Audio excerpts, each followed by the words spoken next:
Thank you for listening to this podcast from TRE, Talk Radio Europe, your voice in Spain and around the world. For more information, please visit tre.radio. Walking around where I live here, lots of people wearing Barcelona tops and Real Madrid tops. It really is. It's the biggest match of the season as far as the La Liga, El Clasico. And what did you make of it, Mark? I was really impressed by it. You know, we got pure entertainment, which is what you always want from these matches. Yeah. It was just something that you love to see, and especially with Bellingham and Mbappe scoring for Real Madrid. I thought it was entertaining. I thought there's, you know, certain parts that Barcelona fans certainly want to, I guess, talk about more than others. But no, I was really impressed. I think the only thing that Barcelona have to worry about is that they're bright in patches. I was a bit worried about their transitions on defending, and I thought, you know, Real Madrid have really consistently proven again and again this season that they're out for the title under Alonso. Yeah, Real Madrid. I got more confidence in them than I do. But I am a Real Madrid fan over Barcelona, just to give that one out there. But Real Madrid seem more solid than Barcelona at the moment. And again, I mean, there were, you know, Mbappe missing a penalty that could have shaken things up in Barcelona's favour. But Real Madrid, you know, to their credit, didn't let that happen. So, you know, holding on for a 2-1 win. And of course, they also had a couple of disallowed goals as well, didn't they, Real Madrid, offsides? Yeah, and just going back to Mbappe there, you're absolutely correct. I've been so impressed how, you know, it's not that he had a bad season last season. He had a great season, but just how Alonso is using him, and already up to 11 goals in 10 matches. I think the second closest person, I think, might be Alvarez, who has 6. So it's just been really, really impressive what Mbappe has been doing for in that Real Madrid team. And it's not like they're sad on talent either. I mean, they still have people hugging that bench who could easily be starters for the rest of the La Liga. I got to say as well, I'm really, really impressed with Alonso, and his kind of insight into Jude Bellingham I saw heard on the radio this morning, where he's talking about it's great that he's back and he's fit, but he says he loves sensationalism. He loves these big matches, and so that's why he came alive in it, and so. And that's what they're paying for. So well done, Jude Bellingham, getting a goal yesterday as well, and he got a goal the other day as well. So for Real Madrid, so all looking good for him. I saw a very interesting stat that Bellingham has now scored in 4 consecutive Clásicos that they started in. Yeah, absolutely. He'll take that. That'll make his day. Not so good for Liverpool. What is going on with Liverpool right now? Liverpool fans must be really nervous as to what's going on at their club right now. Yeah, we talked about it last week about that Man United match, and I don't really want to talk about it again because I'm sure Liverpool fans are sick of it, and Man United fans have already moved on to could we win a 4th match in a row conversation. And I suppose post that Champions League match where they scored 5 goals, everyone was like, okay, the bleed has stopped. We've brought the bus to a stop. Unfortunately, though, the Brentford match was just a continuation of what they've been doing in the Premier League. I think a lot of people will obviously look at Liverpool and say, you know, oh, they're doing this wrong, doing that wrong. But I think it first off has to be said how impressive Brentford were, how they held off from that heavy pressure from Liverpool, how Keith Andrews has been doing a phenomenal job that I don't think really anyone expected him to do. Certainly not the Irish media, who have kind of covered him shamefully in some regard. But it's sort of...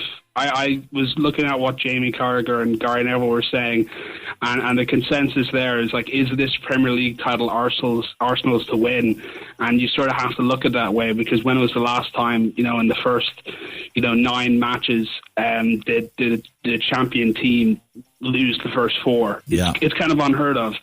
So it's tough to say what exactly it is, but it is those new players not necessarily doing what we thought they'd do, but it is just I guess players is getting like outplayed. Like Conor Bradley was sort of bullied at some points, and they're just putting a lot of pressure on themselves, especially those long throws. We've got to remember, of course, sadly we lost Jota. Has a big influence on the team as well. And also I just think defensively they've just looked a bit shaky. Even Virgil van Dijk in the wrong place a few times. He's not the player he was maybe 3 years ago. I don't know if that's fair enough to say that or not, but so we shall see how it all pans out. Man United, let's just touch on Man United. Man United are they in fourth position? Am I right in saying that? They're up there anyway. They're in sixth. Yeah, all right. Yeah, they were fourth at one point over the weekend, above Liverpool. I mean, we're only talking 3 weeks ago that his job was on the line. So, yeah, obviously we could probably return to that like a few times about how much we say managers' jobs are on the line. I mean, right now, Liverpool fans. I saw like a Liverpool fan channel, saying, "Oh, is it time to sack Arne Slot?" Wow.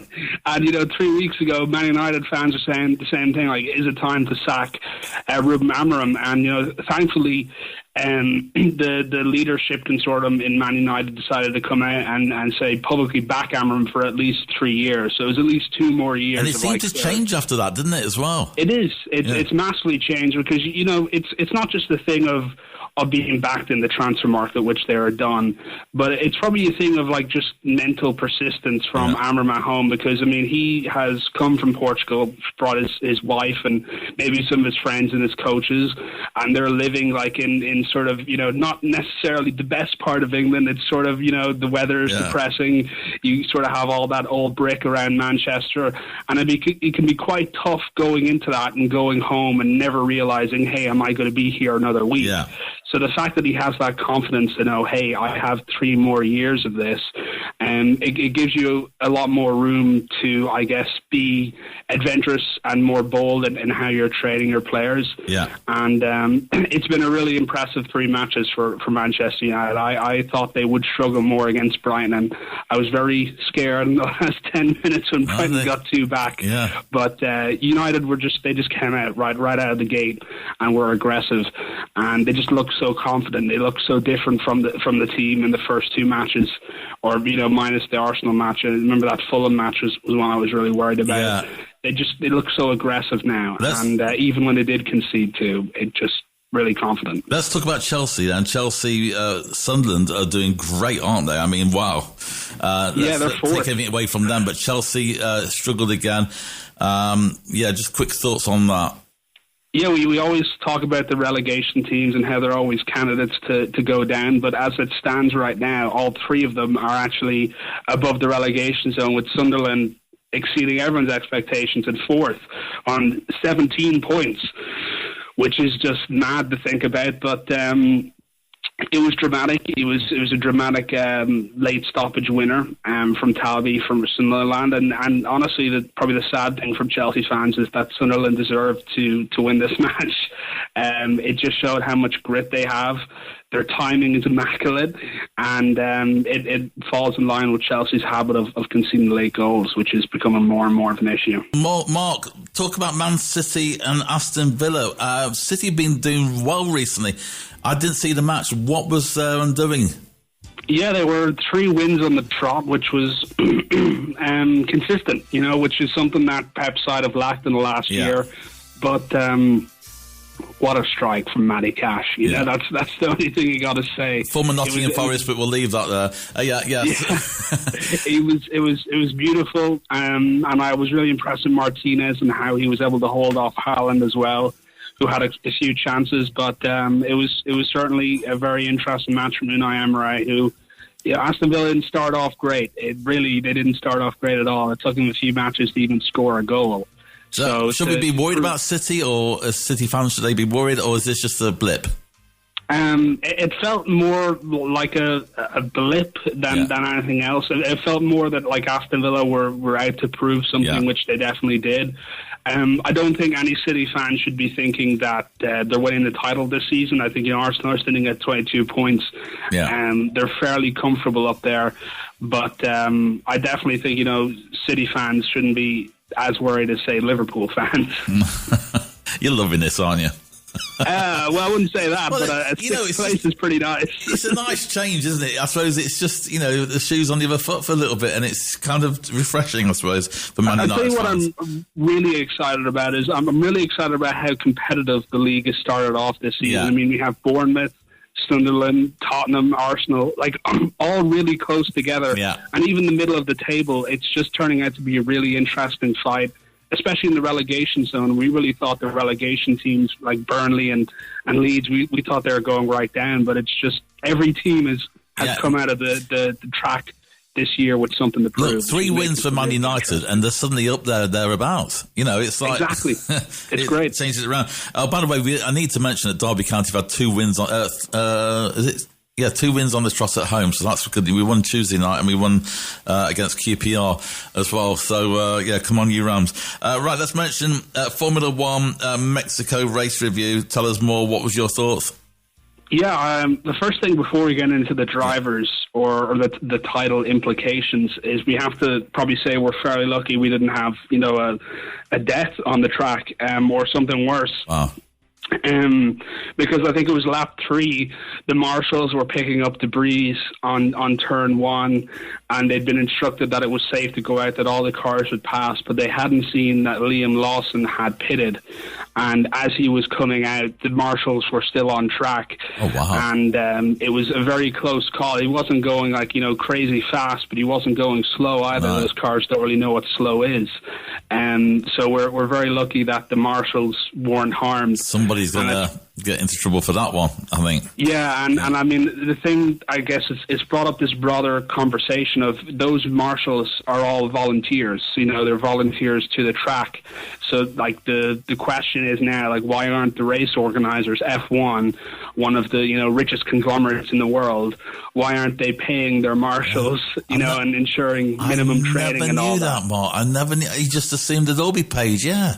Yeah, you just did, but this is professional sport like that. Yeah, exactly, wow. and it's reminiscent of like those 80s and 90s incidents, and those aren't like, I wouldn't say public knowledge, but like I saw a documentary of marshals would lose their life almost regularly. There'd be a few every season back then, and it sort of reminds you of how it was back then, and then how F1 has come so far with these safety obligations and making the cars safer, but a simple thing like ensuring a minimum level of training and pay for your marshals. Yeah, well, I went to see a few times Lombard RAC rally, and the cars would end up in the crowd, and there's always injuries happening in marshals, but also spectators as well.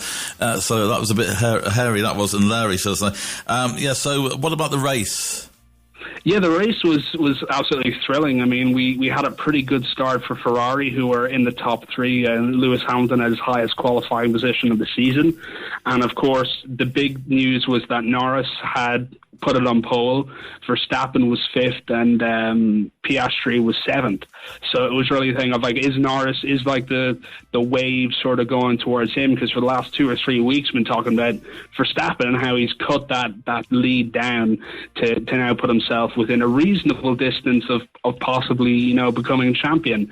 But after this race, Norris was just so dominant from start to finish, and I think he finished 30 seconds ahead of anyone else.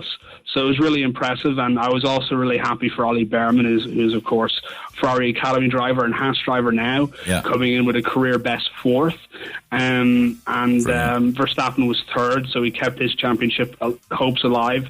The bad thing was that Piastri, who started 7th, only managed to get it up to 5th, so he has now been usurped in the championship standings, and Norris is leading by 1 point. So drivers, Norris is at the top. Constructors, how's that going?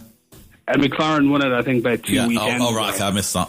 Completely missed that. Yeah, It shows you how much I know. So dominant. Yeah, I think everyone sort of was imagining McLaren to win it. All the eggs are now in the Drivers' Championship, and Piastri's been very hard on himself. Last weekend, he said there's major areas in his driving style that he needs to address, and it's not looking too promising because last season, I don't think any of the next 4 races he finished, in the top 5, maybe except Abu Dhabi. I think he got a podium.